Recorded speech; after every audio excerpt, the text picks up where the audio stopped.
Hey there YouTube, Rain here, and this time we're going to be going with a Jeskai seeded booster. I didn't separate out the seeded pack so you can see just what it looks like. The promo would be Jeskai Ascendancy and the rare in the pack is Deflecting Palm. In terms of cards that are very good in the pack, Ascendancy, while it's not a bomb, it is amazingly good. It's a step below it. When you cast a non-creature spell, you get to anthem your creatures, untap them, and loot, which is great. I played Blinding Spray once just to test it out. It isn't good. So far, the rare is very bad, the Blinding Spray is pretty bad. If Deflecting Palm was able to do damage to creatures instead of just them, I would be more inclined to be happy with it. The Jeskai Charm is good, the Aerialist is good, Rush of Battle's bad, Act of Treason's bad, Monastery Flock's potentially good, or potentially okay. Cancel's bad, Sandbar's bad, Defiant Strike's pretty good in the Jeskai decks, Chill's pretty good, Stroke's bad, Bringlow's great, Banner's good, Killshot's good. So 1, 2, 3, 4, 5, 6, 7, 8, 9 good cards out of this pack for the blue, white, red decks, which is okay. I mean, supposedly you should be getting more than this, but this is kind of a bad seeded pack. Alright, now I'm going to sort into colors and go into the steps. First step would be removing unplayable cards from the packs, so I'll just go through the unplayables. A third Defiant Strike I can't ever really see playing. The 2 Firehoof Cavalries I'd remove. I'd keep the third in for now. So the Cavalries I'd remove, the Rush of Battles I'd remove. The Blinding Sprays and the Cancel I'd remove. The Stroke I'd remove.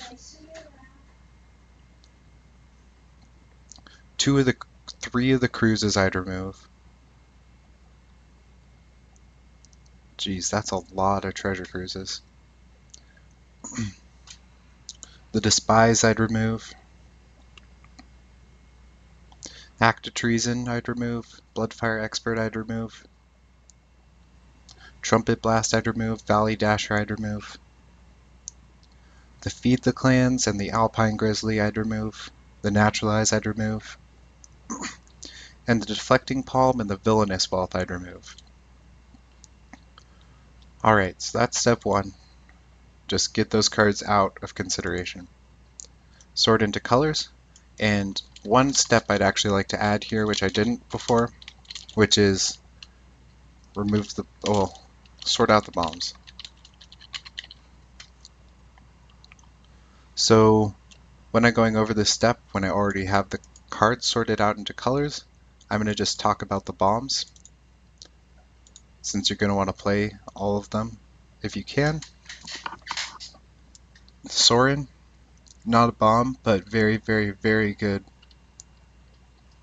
He adds inevitability for your deck. Dune Blast is along the same lines. Very, very, very good. But if we're blue, red, black and green are the 2 colors we're not playing, so most likely not playing this, but I'd sort it out anyway.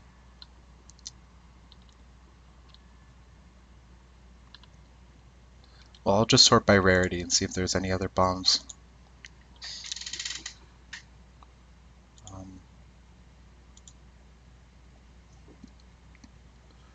Dragon Throne isn't a bomb, but it's probably going to make the cut, we'll see. But I would sort out Sorin, Dune Blast, Ascendancy, and maybe the Dragon Throne in this step. Alright, that's step 2. Step 3, sorting out color fixing. So let's see what we have.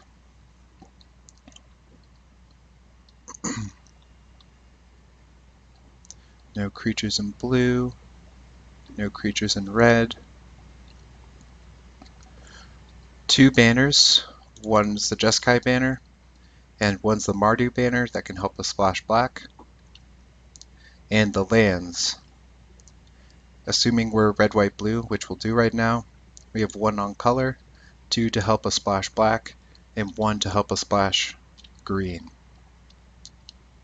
So a green splash isn't impossible, but it isn't very supported. A black splash is much more supported for this deck. Alright, that's the color fixing. It should be noted that we're pretty low on it. We have a banner and the Swiftwater Cliffs on color, and the rest of it just is splash stuff. Next, we start looking at the decks. I'm going to start with the red, white, blue deck and what sorts of things we'd look at. Anak Bondkins, Kieran.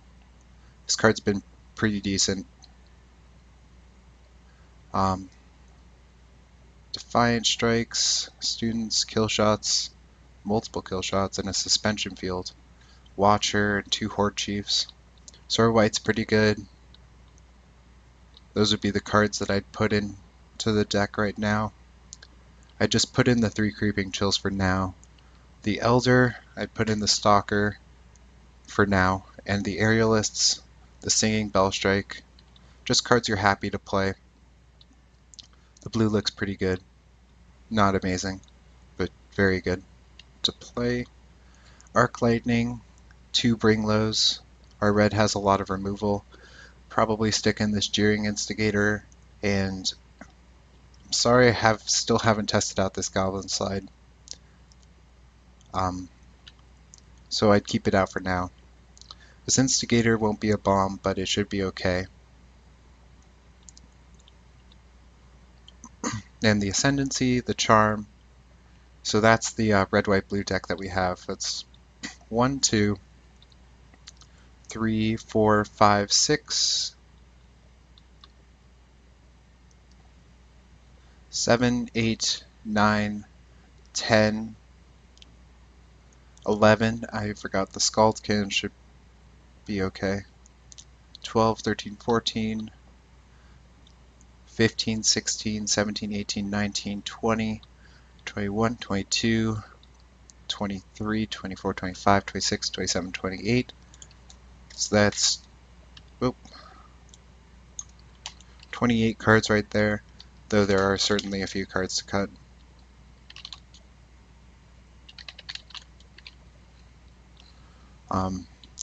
But it's very good to have options like this.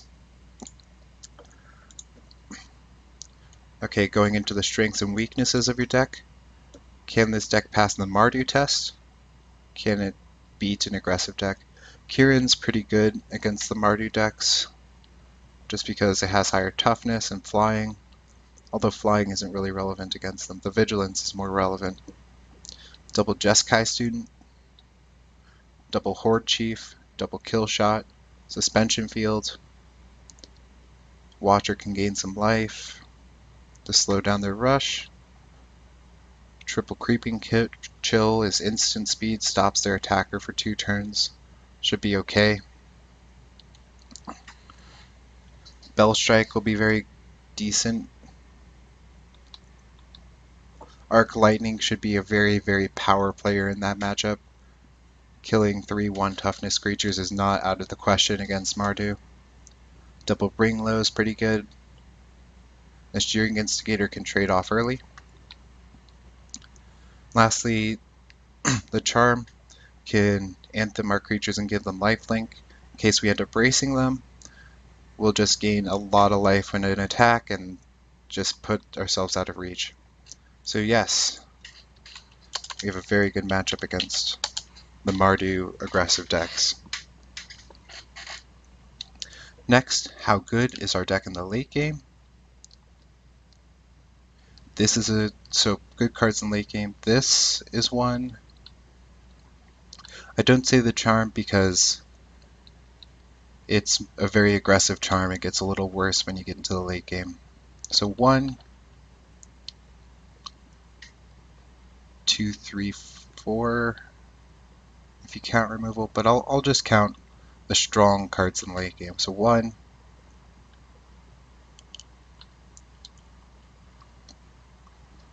2, 3, 4, especially.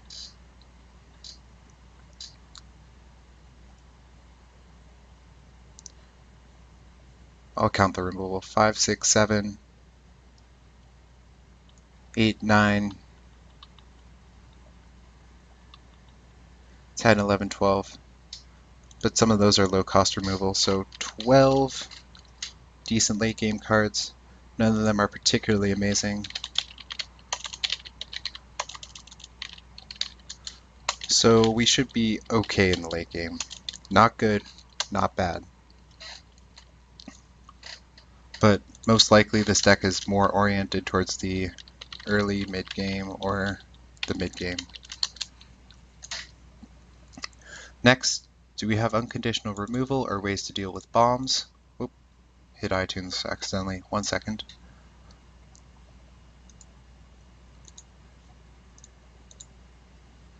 Okay. Jeskai Charm can stall out the bombs with putting them on top. These are lower damage removal, but these two I'll count as half because it can hit some bombs, and against Abzan they can hit a lot more. So that's 2.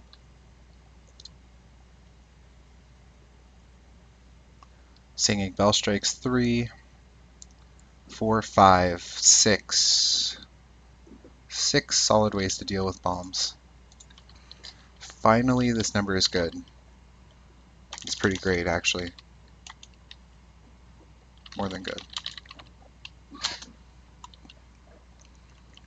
So our deck is not vulnerable to bombs. Not particularly. We have ways to answer them. And a lot of them. Next, do we have bombs, and are we playing all the bombs that we could play?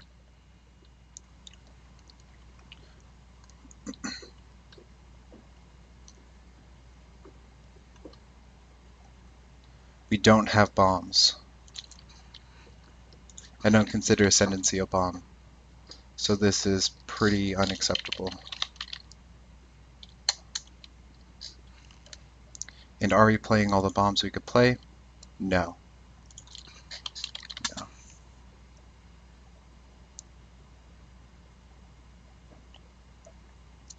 So now we're going to start looking at what colors are supported in a splash and what we could splash. So in terms of fixing, I went over this a little in step 3, but you're going to want to revisit it. We have the banner and 2 lands to splash black, and we have 1 thing to splash green. Splashing black would mean we can play Sorin.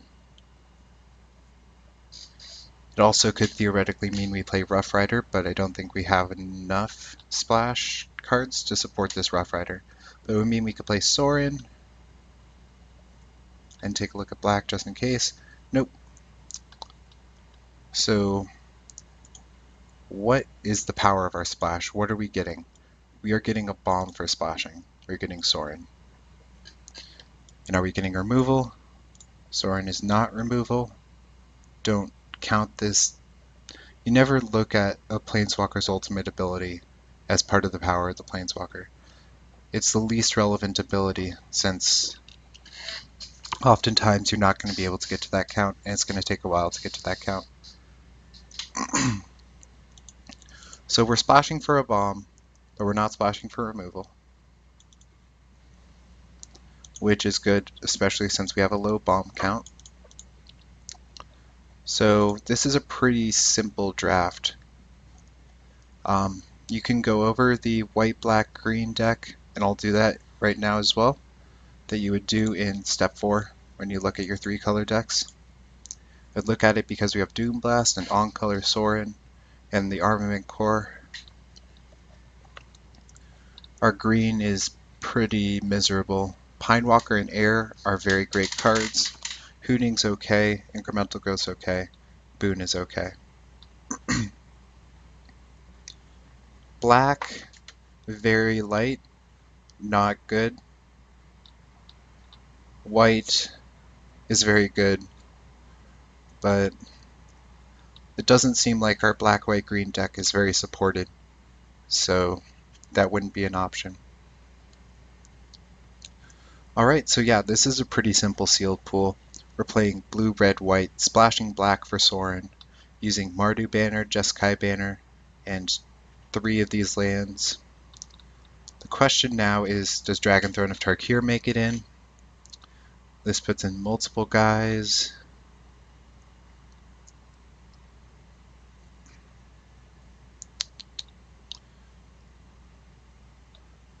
It can allow a Sandbars to be a little okay, but it's good with Scaldkin. It's good with Glacial Stalker. It's good with Jeskai Elder and Riverwheel Aerialists. It's good with Watcher of the Roost. And the reason I'm saying it's good with these low power flyers is just because when you have Dragon thrown out, you can start forcing in a lot of evasion damage. It's good with Horde Chiefs since they put in 2 bodies. And it's pretty good with Anok Bondkin too, since getting bigger with First Strike is obviously good, and it's good with Kieran. So the Dragon Throne would make the cut, and it would be actually very good in this deck. We have a lot of things that put in multiple bodies, we have a lot of flyers, and a lot of ways to stall the game, as I went over with the Mardu test.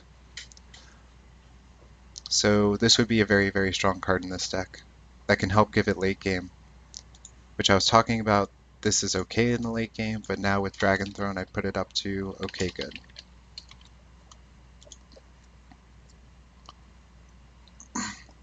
Alright, yeah, I would not mind pulling this deck, and I would be pretty happy with it. Cool, we got an emblem. Those usually sell online for like $3. We got some relevant warrior tokens, cool. And if I pull this, I would expect to do very well. Alright, that's it for this one. Thank you very much for watching, and I hope you all have a great day.